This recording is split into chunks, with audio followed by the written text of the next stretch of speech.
Emilio, the Honey Badger Urutia! Yo, ladies and gentlemen, welcome to the Honey Badger Hour.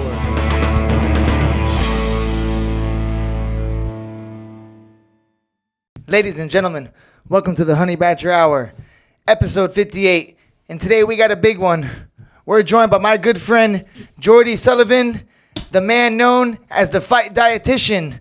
Man who helps get a lot of guys in the UFC, fighters all around Australia, New Zealand, and all across the globe, really helping lead the way in the diet game for the MMA fighters and athletes all across the world.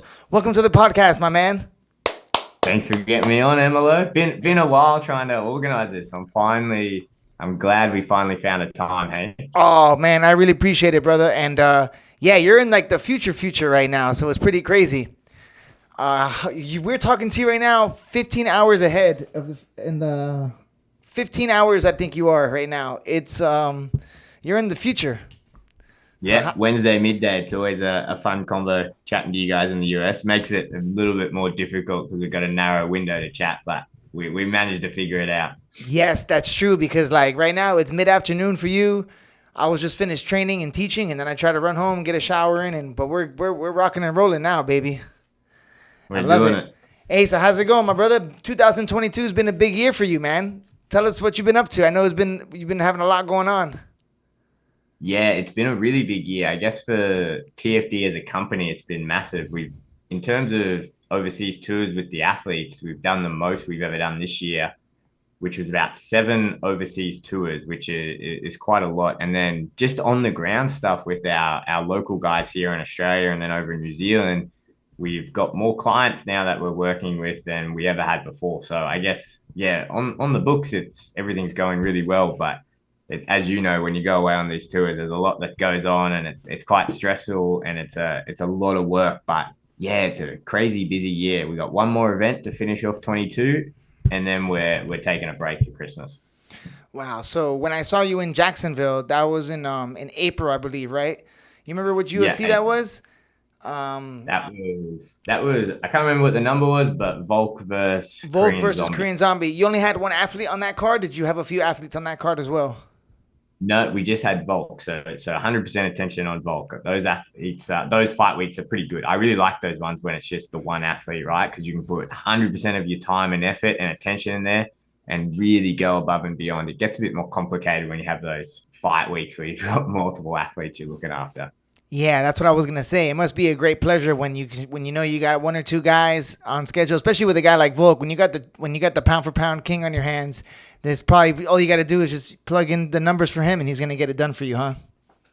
Yeah, especially with Volk, he's so diligent with everything. I think out of all the athletes I work with, Volk is by far the best athlete. And when I say that, there's a lot of great fighters, there's a lot of great people who work really hard, but I think overall athleticism and all-encompassing features of what we would call a great athlete, Volk has all of them. And it starts with how disciplined he is and how hard he works. It's just every area, strength conditioning, recovery, his diet, his actual training, everything is just so spot on. So he's very easy to work with, and he makes doing this job really fulfilling because you see the result of your hard work.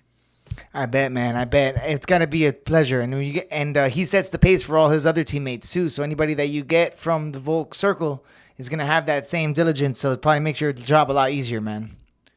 Yeah, they've created such a cool little culture down at Freestyle MMA. Obviously, during COVID, when everything shut down, Volk pretty much had all the top fighters in Australia come down to Freestyle and help him prepare for not only his fights but for their fights as well. So they created this really cool, almost high performance environment down at Freestyle MMA where all the best fighters in Australia are just pushing each other. And I think we're going to see that in this next card coming up in Perth, where all of these guys are just elevating to different levels.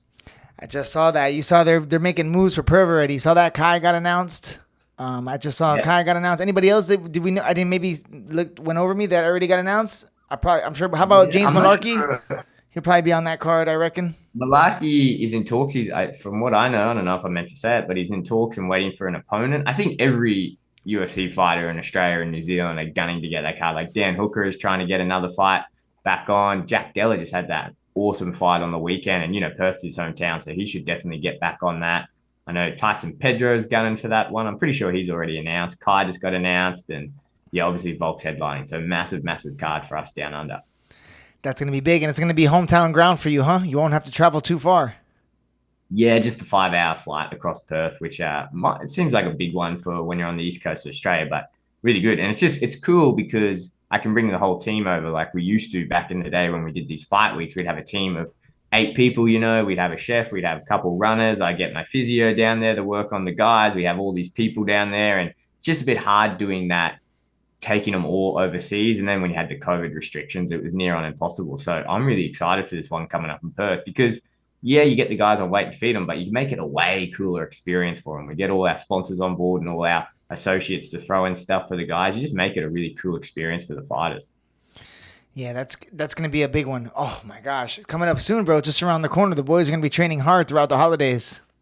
Yeah, they don't get Christmas and New Year's this year, but I guess that's the price you pay when you do this job, I guess. Yeah, they're going to get a different type of Christmas in February, I bet.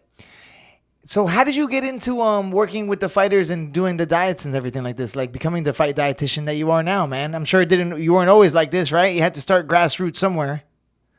Yeah, it's a funny start, bro. I wouldn't say it was a slow start. I'd probably say it was the very opposite. I think I always was interested in combat sport, like all of us in the space. Like we've always had a long interest in it.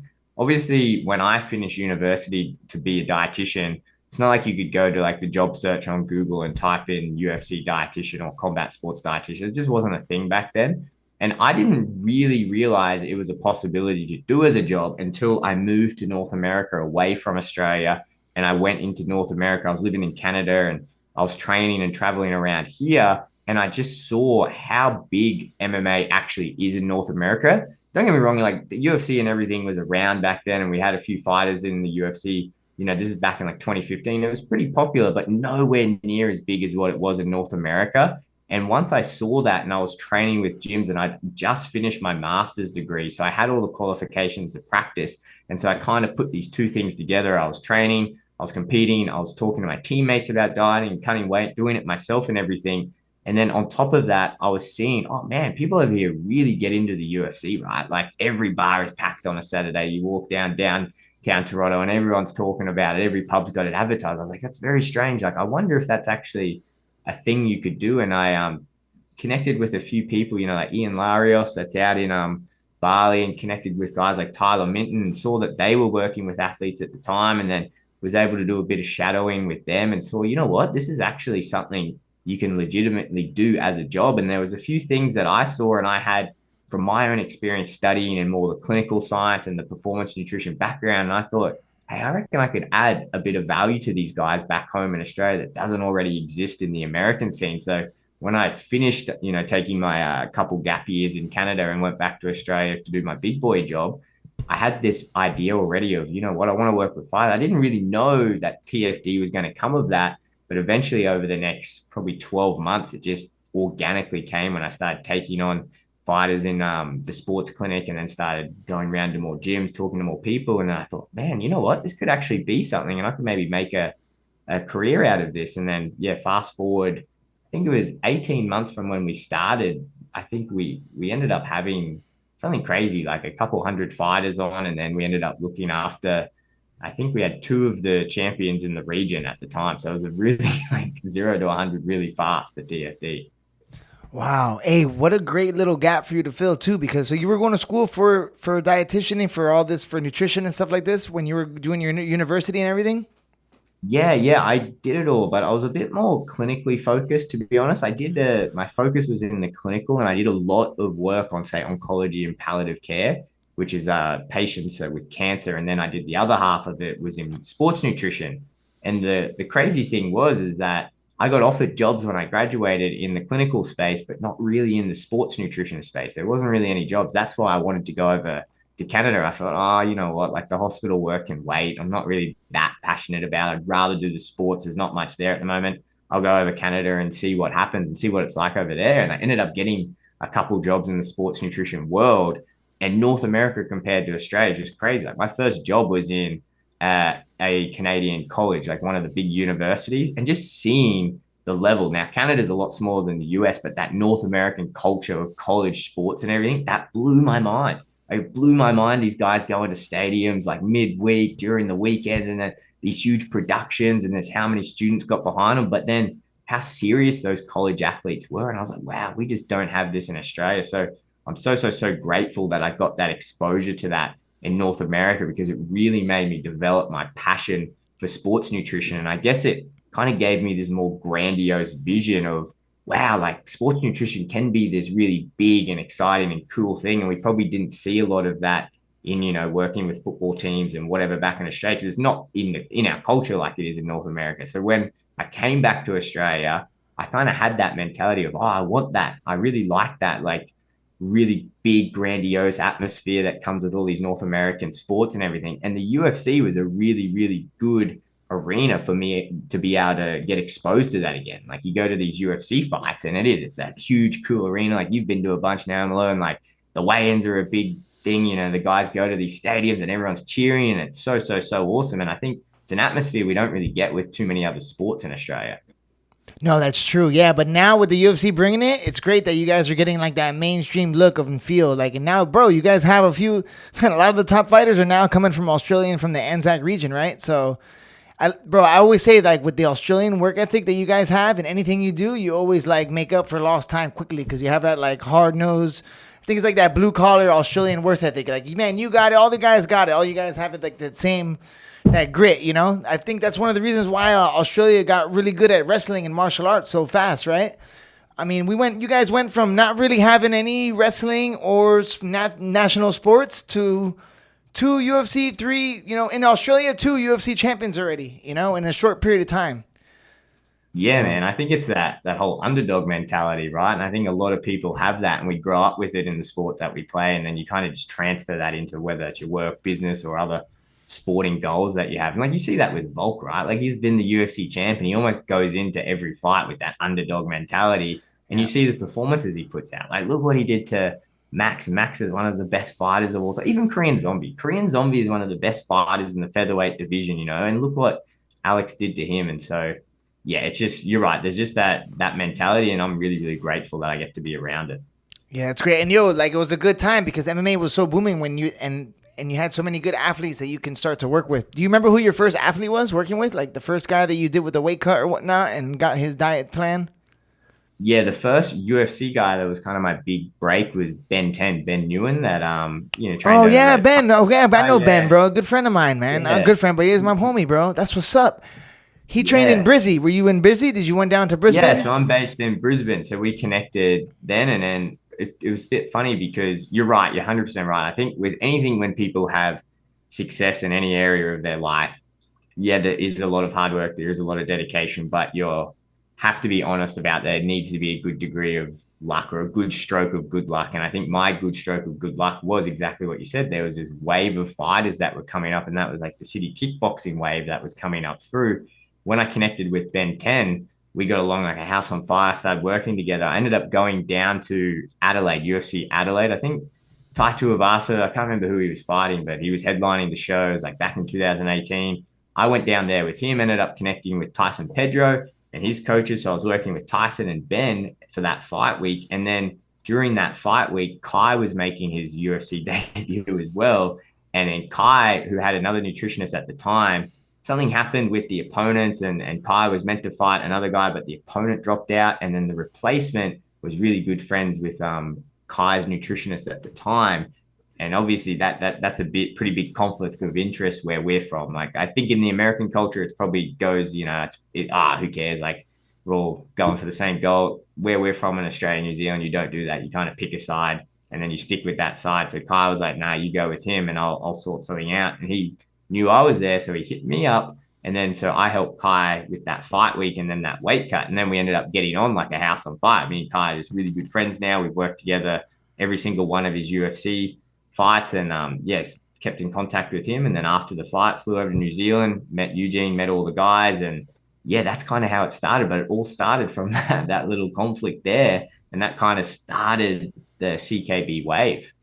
So thank God that these guys knew the dietitian were friends or something like this, because that just opened the door for you, man. And that's all she wrote, absolutely. Bubba. How many titles we got? How many titles we rocking now? Before the other weekend, it was 3, and then obviously Israel unfortunately lost his title. But I think title fights this year, we fought for 4 titles. So we had Volk, obviously featherweight. We had Kai fight for the flyweight.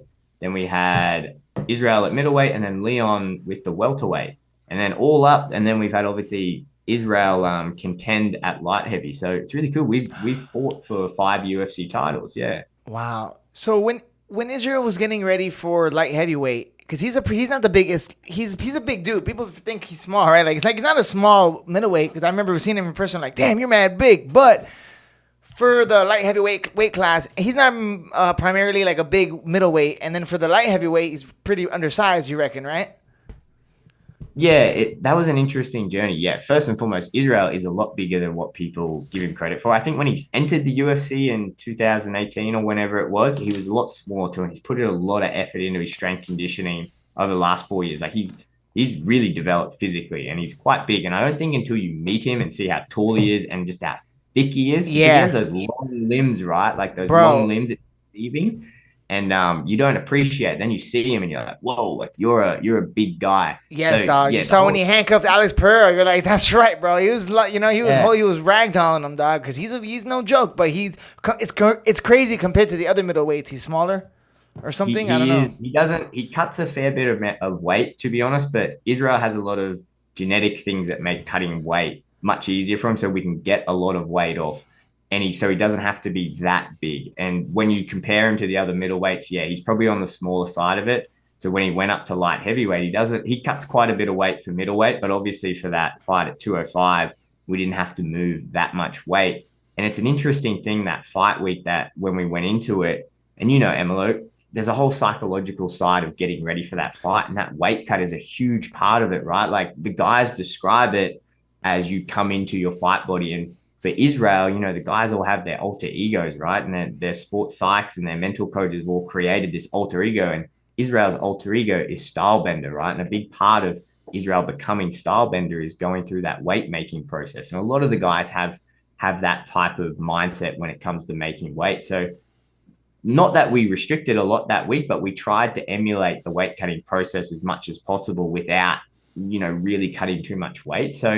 But even before that, we didn't really have enough time in preparation for that to put on a lot of size. Like people always say, oh yeah, are you putting on size during this camp? It's like, bro, we've only got 8 weeks. We've got 8 to 10 weeks. And you look at John Jones, for example, he's taken 2-3 years to fill out to a heavyweight frame. Like you need to give your body, especially when you're a really trained athlete. For like average people that maybe don't train as much, you'll get those noob gains, and then it's easier for you to make those gains. When you're a really trained athlete, you've been doing it for 10 plus years, it takes a long time to get it. So we just didn't have time to do that. But I think going through that experience with Jan and Israel, and I think at the end of the day, the other note that I'll say is like at that level, size is absolutely an advantage if you can use it. And it's an important note to make because Israel's game plan was for Jan not to be able to use his size, whereas Jan's game plan was for him to use it. And then Jan just executed his game plan better. At the end of the day, he just executed the game plan better, right? And then I think even if you look at the last fight with Pereira and Israel,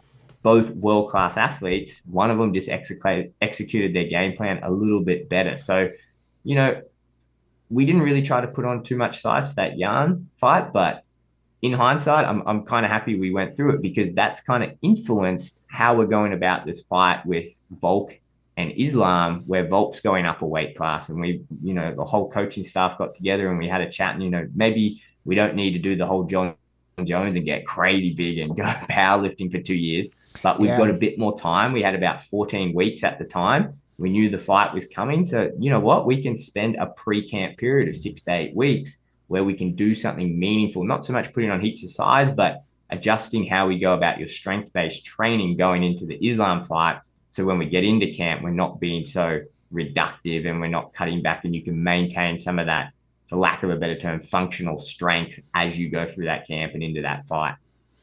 Yes, exactly. So for like because a lot of people get the misconception. They think if they're going to go up in a weight class, that in 3 months training, you're not going to be able to change your body structure where you're actually, just because you're fighting 10 pounds heavier or lighter, it doesn't mean you're going to make any structural change on your body.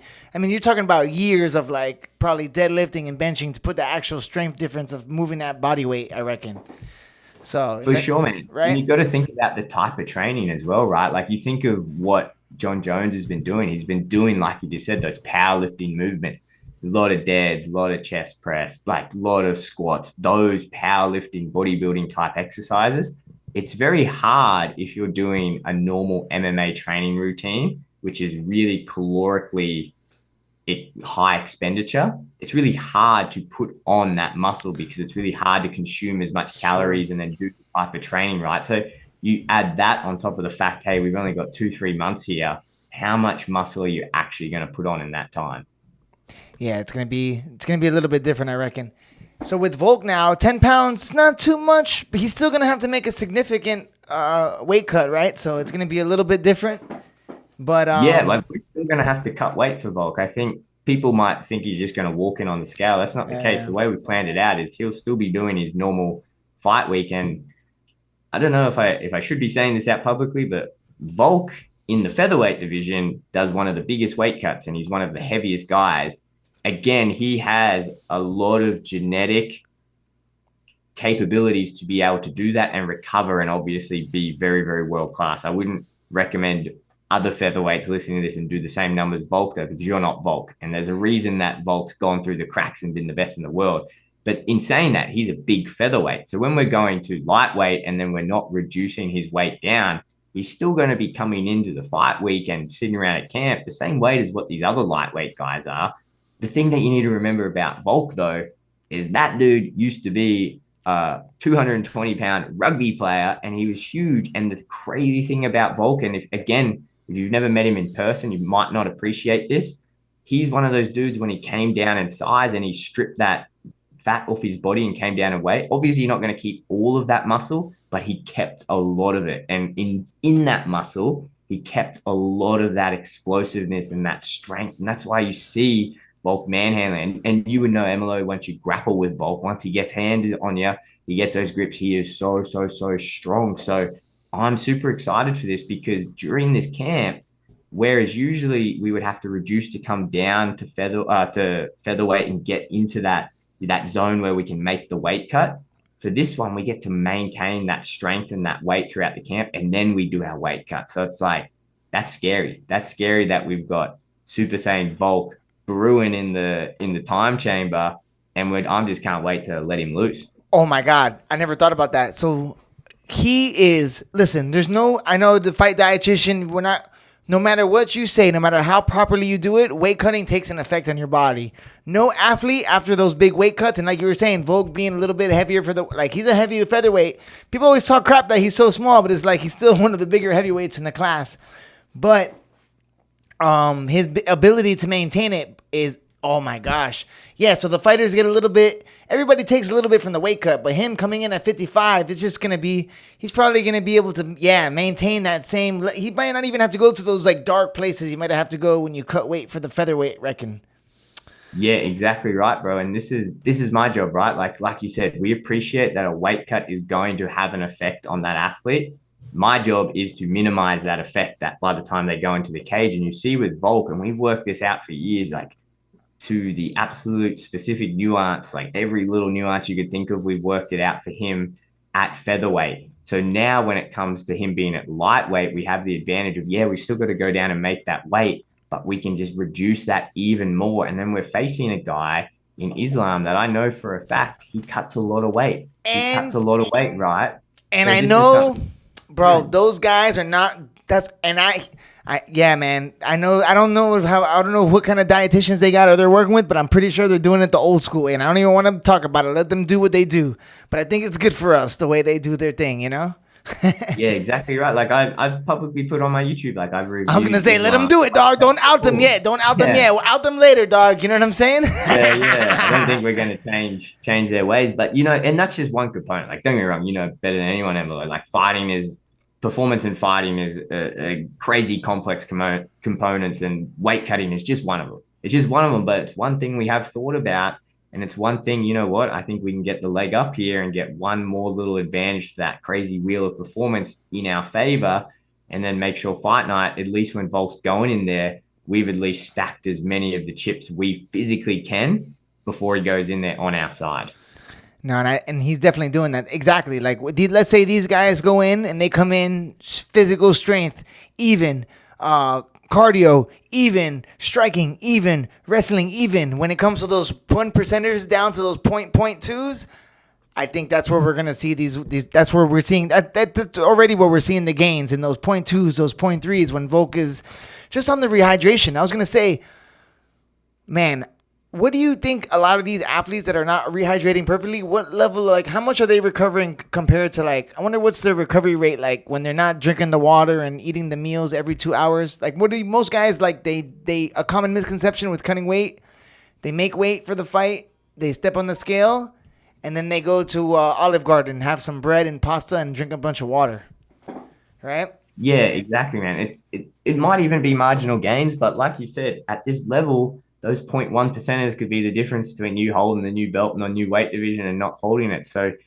I personally don't like to take any chances with the guys. The thing is, when you take someone's body through that, you remove the fluid, you remove those energy stores, and then you have someone in that depleted state. There is a way that you have to put all those things back in, and there's a way that we know is most physiologically sound. Obviously, there's going to be room for where you can go out and get, your favorite grilled chicken and sweet potato fries or whatever. But if you want your body to return to the best state possible from before you did all this depletion, there is a certain process you have to go through. And again, I think when you go through that process, whether that be your rehydration, how often you're putting in fluids, how much it is, how much electrolytes you're putting in, how much carbs you're putting in, the rate you're putting those carbs, are you putting protein with those carbohydrates, are you minimizing your fat to get that through?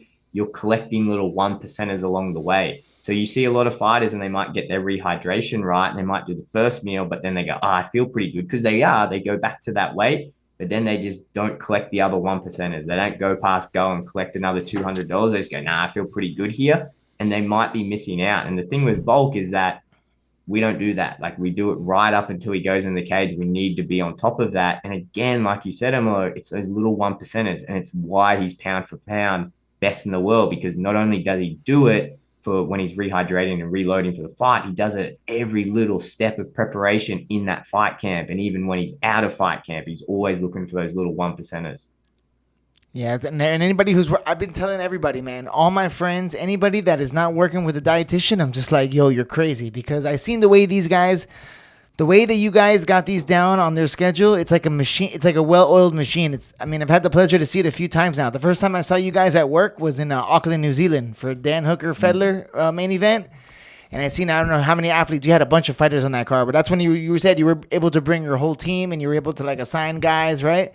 And get those meals out to all the athletes. But it's a lot of work, man. It took some time to dial in, I reckon, to get all these guys going and on the same page, Yeah, man, absolutely. Like, it's always a work in progress, right? It's like anything in science. Like, as we learn more, we always try to keep our practice always evolving. But that's the good thing with guys like Volk and Kai and Hooker and Israel and all those guys. We've worked with them for years now. And the good thing about this and weight cutting is we always collect so much data. So when we do it with these guys, we've got all these years of data to fall back on and go, okay, at this exact point in the weight cut, we need to do this, and we need to enter the bath at this time, and you need to sweat it this much. And then post weigh-in, I know you need to spend this much time drinking this particular drink. Otherwise, you'll get gastric upset, because we know, 2 years ago this happened, and we can really dial in that process. And don't get me wrong, it's been a process, absolutely. And each person, we've had to work that out. We're just very, very fortunate that the guys have put enough trust in us and they've kept us around long enough that we're at a point where, we've got that machine pretty well oiled.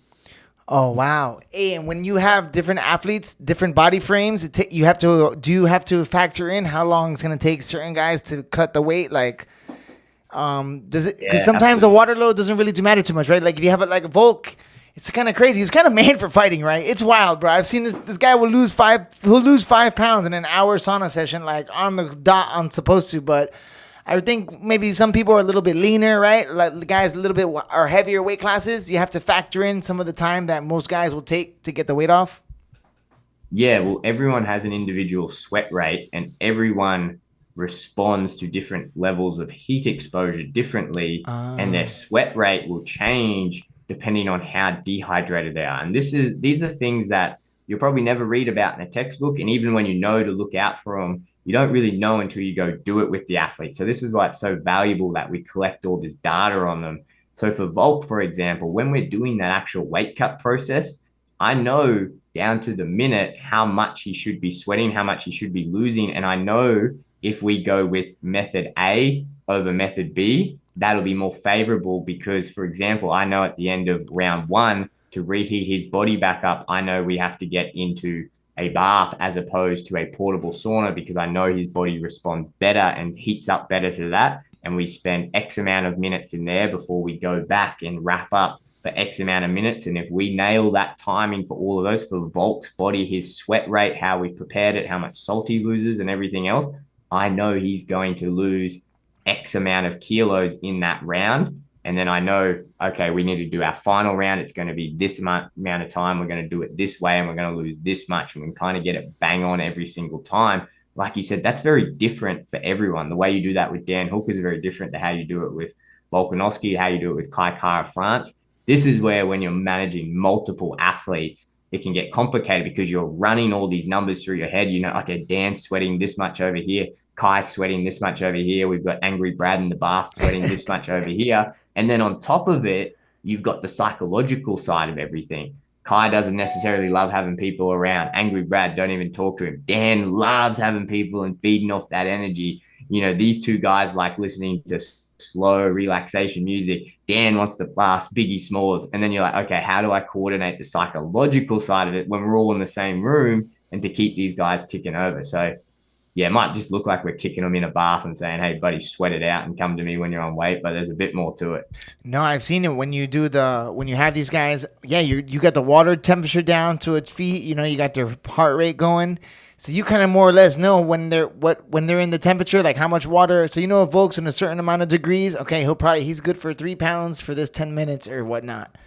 And then you have you have all the data from all the other weight cuts, and you just can always look back and refer, huh?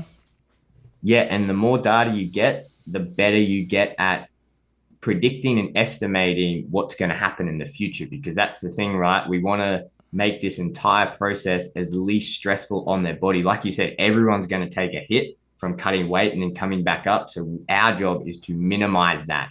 And to do that, we need to figure out the most efficient way to get that fluid out of their body and with the least amount of stress on their body doing that, and then put it back in the most efficient manner possible. So when they go in the cage, they're going in as close to 100% as we can get them. Yeah, so they can be operating at like at the highest level. Because I'm sure, like, man, you go out on, it's crazy, right? How many athletes, man, they have like a crazy weight cut. I'm sure you've seen this before you start working with guys, and then like you see what they do after they make this weight. They might have followed a diet. Have you ever had a guy where you help them with their diet and make the weight, but then after the rehydration, they're on their own? Was that how it used to be? Or like, you know what I'm saying? Like, just get the guys on weight. That was the only job. Once they make weight, boom, job is over. I'm sure that's how it was for a while, right? Yeah, I don't like doing that, obviously, because there's I like reloading them and controlling. Of course. That. But yeah, for sure. Like when I started out in the field, that was kind of the case, right? Like a lot of the fighters, man, I used to do it myself. Like you make weight and then you're just like, whatever. Like, yeah, you made it. Battle's done, dog. That's it. Yeah, I did it. Like I need to enjoy myself before I go back in there. Did all the hard work, but yeah, absolutely, it can be bad. But it's just like someone said it to me. One of my athletes said it to me once. It's just one more day. What's one more day when you've been dieting for 8-10 weeks or whatever? What's one more day? And that day is probably the most important day. So you may as well just put in the effort and get it right. I know. It's what I think is true. Like a lot of people might not even know that the misconception, right? They might just think they can just start reloading, just eating. But I notice when you have these guys and you have all their diet plans, schedules ready to go, with the food and stuff like this, you show a lot of misconceptions. You make the food good too with technical difficulties, but we're back, baby. Yeah. So man, Jordie, one of the amazing things about what I see that you do for the athletes is you make the food fun, man. Where usually, I know when I was for years, me cutting weight, bro, I would just eat chicken and salad every night going to sleep. And now when I see these guys going into fight week, not only are they eating healthily and the small amount of carbs to help them get on weight, but the food looks delicious, man. Yeah, man. It's something we've, well, thank you first and foremost, but it's something we've really invested in the last few years, because I realized really quickly is that food has such a huge psychological side to it. Like, don't get me wrong, like food has the whole sciencey side where it's nutrition and you're getting the macros and you're getting all the fuel it needs. but also has a huge psychological side of it. I don't think we appreciate that enough in the world I live in. So what I did and my team did, we reached out to someone called Chef Mario Limadorian, who Mario used to work with the UFC. He helped develop their UFC fight week structure, the culinary side of it. And he works for Trifecta, and he provides food for all the top American sporting associations, a lot of colleges over there, a lot of young athletes. And he helped us develop a lot of fight week meals that I could go to him and say, hey, Mario, I want, it to be this much protein, this much fat, and I can't have this much sodium. We need no carb. Can you help me? And he helped me work out a lot of sauces, a lot of different meals, like a lot of different proteins and meats I probably wouldn't have felt comfortable cooking. He walked me through it. And that really, really makes a big difference, especially when it comes to those cool little desserts and everything you see us making. I probably wouldn't have felt comfortable doing that unless I had his guidance to be like, yeah, you know what? If you match this, you can get this really cool flavor profile and it has absolutely no salt. So getting a professional chef on board was a massive, massive thing for us. I learned a lot cooking. Like my girlfriend loves it because now I cook a bit more at home. Yeah. But for the fighters, it's really cool, man, because they get to go through this weight cutting process. They get more energy and all the right macros and everything, but they get to look at a really nice, well-presented meal that tastes good. So it takes away some of the crappiness of cutting weight. Like, don't get me wrong, cutting weight sucks. It's always going to suck. Yeah. Losing that amount of weight sucks. But how do you reduce that amount of suck? You can do that by presenting these really nice, well put together meals. That's awesome, man. Wow. Yeah, you've definitely changed the game, man. I always tell anybody, any athletes, any students I have, if they're not working with a professional and they're fighting in the UFC at the highest level, they're behind the 8 ball for sure, man. It's been a busy year for you, bro. I don't want to take up too much of your time, my man. I really appreciate you coming on the potty for us. So what do you got going on next? What's the next big one that you guys got planned for the Fight Dietitian crew? Yeah, so we've finished our fight weeks and overseas travel for the year. We've got one more event, and that's one of our ultra endurance athletes. He's doing this race called Coast to Cozzy, which is one of Australia's premier. 50 athletes get invited to it, and he was fortunate enough to get invited. It's this wild 240-kilometer run where they run from the east coast of Australia up Mount Kosciuszko, which is Australia's tallest mountain. So he finishes his 240K race at the top of a mountain, and he's got 46 hours to do it. So we're heading down there. Loz, who does a lot of the endurance athletes in our books, she's looked after his nutrition. I'm going to go down and help him with his nutrition and hydration on the ground, and then help pace him, like run with him for some parts of it so he can mentally stay in the game. But that's the last trip of the year. And then after that, we're finished. And then we got a holiday booked for Christmas, but that's the very last one. Wow, so you got a big one coming up, and it's a different field too. And you love the ultra marathons. You're not no stranger to an ultra marathon or two, are you? Yeah. To be fair, bro, I kind of got into those ones to get away from the fighting. But yeah, it's a crazy world. But you know what, bro? It's interesting because a lot of the principles that I learned doing the nutrition for the fighters are super relevant for the ultra endurance athletes, because especially the weight cutting, because the weight cutting, you get extremely dehydrated, right? And you've got to either prevent that dehydration and then come back from it. In those ultra endurance events, that's a massive, massive thing as well, where guys get extremely dehydrated just purely because we're out there for anywhere between 8 and 16, sometimes 26. Toby's going to be out there for 46 hours straight. So dehydration is something that's going to happen. And working with these athletes, both preventing dehydration and then fixing it once it happened, has hugely helped me personally, and then helped all of our athletes, because we have a bit of an insight a lot of other guys just don't have. So it's really, really cool. Oh yeah, but you're gonna know the push zones a little more, because you know how much work a guy can get on some pretty low efficient calories when they're cutting weight and hitting pads and training wrestling on fight week. Yeah, exactly, man. And then when they're, dropping the water as well, getting dehydrated, it's like, yeah, I know you feel bad, but you've got a bit more in it. And trust me, like, I can bring you back from this. Like, just have this and we can maintain here. And they're both kind of crazy worlds, bro. Like, they're not normal people worlds. Like, fighters are not normal, and people who run ultra endurance are just even more not normal. I was just going to say, they probably have a lot of the same similarities of the type of person. Sickos, fucking sickos. Anybody who wants to run 100 miles is a sicko. Anybody that wants to fight in a cage for 25 minutes is a sicko, dog. But we love those people, man. That's our people's, dog. That's where we found our home, with all the sickos, dog. Yeah, 100%. I love it. Yo, my man, Jordie, I really appreciate you taking out the time. I don't want to take up too much of your time, bro. We're out here on different time zones. I know you're a busy man. where can the people find you? And they want to, if they have some athletes, they want to contact you or they want to start working with you. How can they find you for the future? Yeah. Best places to go Instagram. We're most active there, _fight dietitian. We've got TikTok nowadays too. Jordan Sullivan Dietitian is where you find us there. You can email us, info@thefightdietitian.com. We've got a website, The Fight Dietitian. If you want to check out some of the courses we dropped, go to my Instagram and go to the TFD Performance Hub. We're dropping a whole lot of educational courses on there as well. If people want to upskill practitioners, athletes, coaches, whatever, go check that out. And then we have the YouTube channel as well, Jordan Sullivan, where we drop a lot of good content there too. And I would vouch for you that 100%. I love when I watch your Instagram and I see you drop little hints and you always put great videos. You just had the one with Michael Chandler recently. I don't want to get into it again, but I love when I just see random fighters and people that I know that are commenting and like also following your stuff. So you're sending a trend, man. You're doing the right things. You got the best in the world on your team, brother. And I'm really glad that I know you, man. I'm glad that you're part of the team with us, man. And I really appreciate you taking the time to come on the Honey Badger Hour, my brother. Nah, been a pleasure. Thanks, Emilio. Yo, Jordie, I'm gonna say, hey, it's been a great year. You know, it's a good year when I've already seen you a few times. I've already seen you twice this year. So 2022 has been a good year. We've had some ups, we've had some downs, but the next big one's gonna be February 12th, I believe. February 11th for us in the USA, dog. Yeah, for sure. You getting out to Perth or? Bro. I'm trying to make some moves right now because that's gonna be a big one, man. I don't want to miss that one, bro. I really don't want to miss that one, dog. That's gonna be huge. TFD could always use some help, Emilio. We could chat. There you go, brother. There you go. Ah, man. Perv's gonna be a big one, brother. I can't wait to see you guys do work. Hey, nothing but love and all the best.